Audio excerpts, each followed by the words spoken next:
Gary Conley is in the protocol, and concerned about him. We'll hopefully find more information regarding his status for this game later in the next couple of days, but I'll be happy to answer any questions I can. What's your schedule going to be like this week? With the extra day and the holiday coming, we'll use today to focus on the Kansas City Chiefs. Tuesday and Wednesday, we will work on the Broncos. We'll get the players back tomorrow, and we'll start practicing for Denver on Thursday. So we'll give the players an extra day to recover, and we're excited to finish the season. With Darren Waller, he obviously didn't have the cleanest pass. When you guys brought him on, what made you feel comfortable that, he can stay on the straight and narrow with you guys? Well, like a lot of people, they get a second chance. They have some issues that can be resolved and will be resolved. And I'm confident that this is a young man that's a great kid that is really going to flourish here, not only on the field but off. He's a great kid. You'll meet him. You'll get to know him yourself. And he has some qualities that this football team needs. I don't know. We're trying every way we can to make a first down right now. Wait till you see this week.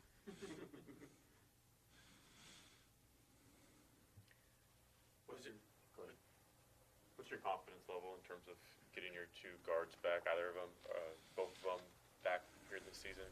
Hope so. We are very hopeful that KO can come back and be our left guard, although you have to be realistic, not just hopeful. This is a serious toe injury that's hard for him to maneuver on. And Gabe Jackson is suffering from a very legitimate elbow injury. And it's hard to block people when you can't extend your arm. And we're concerned, obviously. But I will say this, Chaz Green and Denzel Good on a short notice, they did do some good things yesterday. What'd you make of where the technique flaws were for Colton from a pass protection standpoint? Yeah, he had a couple pass sets that were uncommon for him, and we've got to fix that fast, especially this week with Vaughn and Chubb coming to town. He was isolated in some tough one-on-one situations, like he always is. And there's a couple pass sets he I'm sure wants back. And we got to continue to work with him on the practice field and become a lot more consistent in that aspect. Is he of the personality type that can take maybe moments that didn't go well and apply and learn from him? Does he study and kind of accept those moments well? Yeah, I know he does. He's for a rookie, he's been able to handle the peaks and valleys of his rookie season very well. He's had some really good games. He's had some games where he's had his eyes opened. And he's not the first rookie left tackle that has gone through this. But we like to see him finish with some authority, and we've got to help him do that with a much better protection plan than I called yesterday. Where have you seen his biggest improvements over the year? Well, he's just look. He's improved in one-on-one pass protection. He's improved in the running game. He's handled a lot of audibles. He's played next to 5 different left guards. He's been mentally tough, been physically tough. And those are the two qualities that I admire the most. He's battled through some legitimate injuries, and he's seen Melvin Ingram, he's seen Dee Ford and Justin Houston and Von Miller. He's seen some great players. But he's been mentally tough. He's been physically tough. He hasn't missed practice. He's into football. Got a huge upside. Whether it's Colton or anybody else, are there tricks and strategies for young guys that have never been through an entire NFL season before to get them through the last couple of games when basically their bodies would have been done? Yeah, I don't know. I know some guys have really struggled to do that. They really have. It's 4 preseason games. 16 regular season games, and hopefully at some point you get yourself in the postseason. But A lot of it is, I think, Tom Cable. It's the position coach. It's the training staff. It's the strength staff. It's everybody servicing the player properly, encouraging them, pushing them, listening to them, caring about them, loving them. I think it's a combination of all that. It's a real big transition. Unfortunately, we got a lot of young guys that are playing a lot of snaps, making a transition together.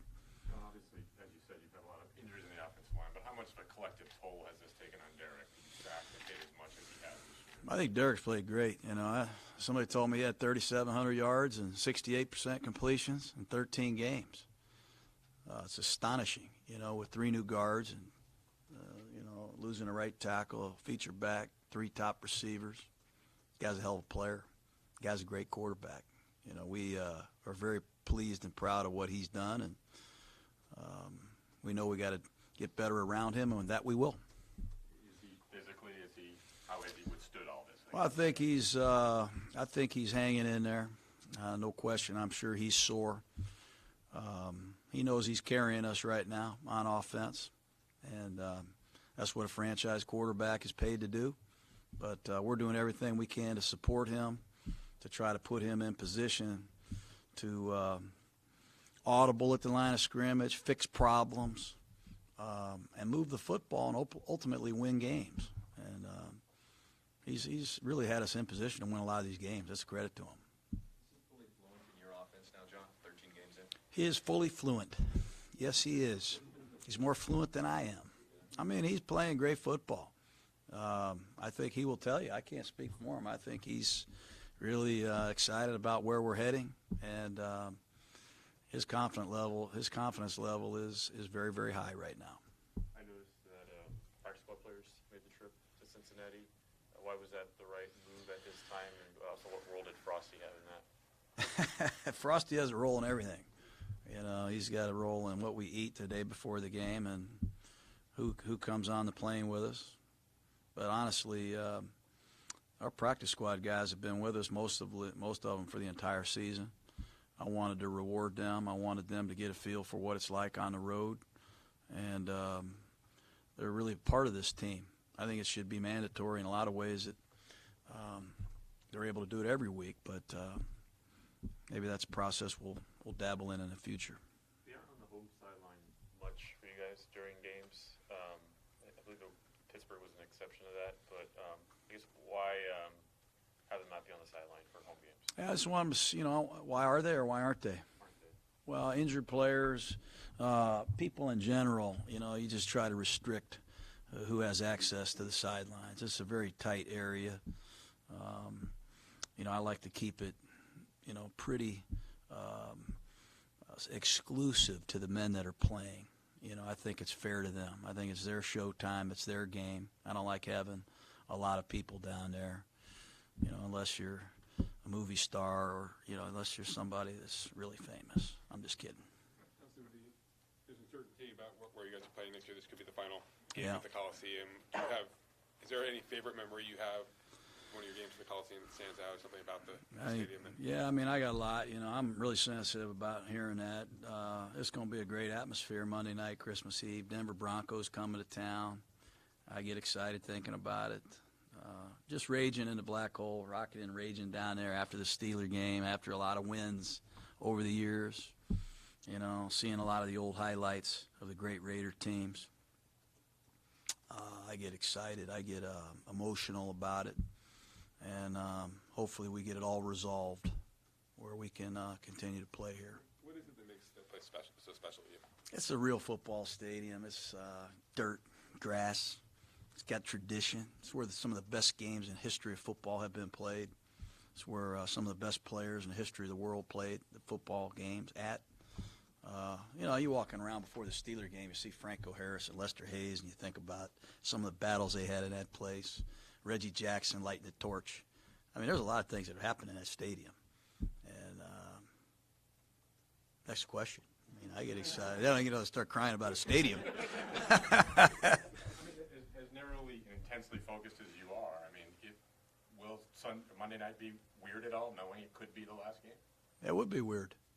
I remember when I was offensive coordinator of the Philadelphia Eagles, we played the last last Eagle Cowboy game in the old Texas Stadium, and I remember sitting in the locker room looking around thinking, man, there's some real good coaches and players who played in here.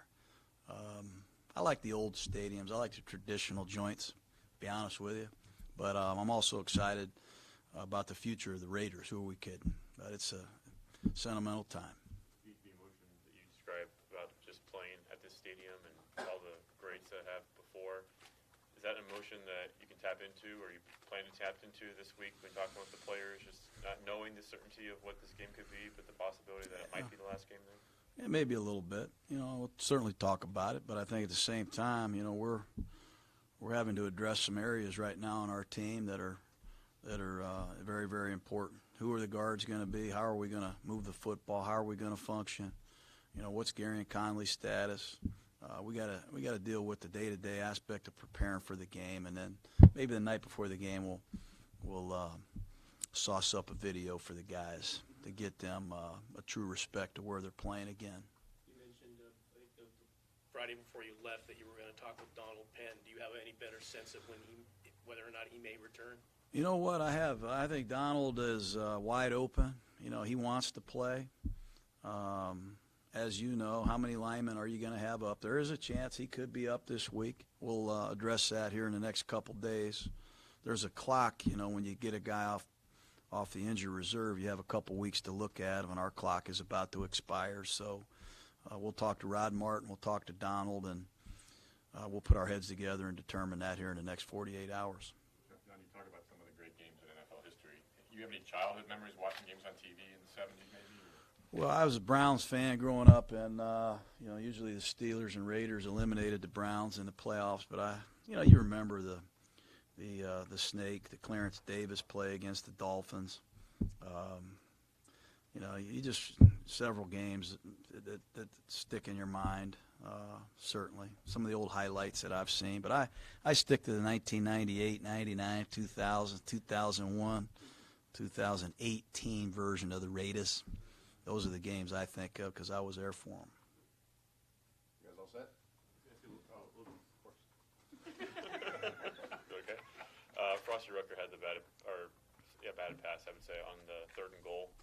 Just talked a little bit about him earlier, but what has he meant on the field, off the field for you guys? Well, he's meant a lot. We've had a lot of turnover on the defensive line, particularly at the end position. But he's been a father figure, an older brother figure to a lot of these young guys. He's been a leader. He's been a captain. He's been a guy on the practice field, in the meeting rooms, on the plane, on the way home that has helped us through some dark moments, and I think really showed the way to these young guys how to be a pro and what to expect in the second year. So we're thankful for him, and we're going to expect more from him here in the next 2 weeks. All right, guys, thanks. Thank you, guys.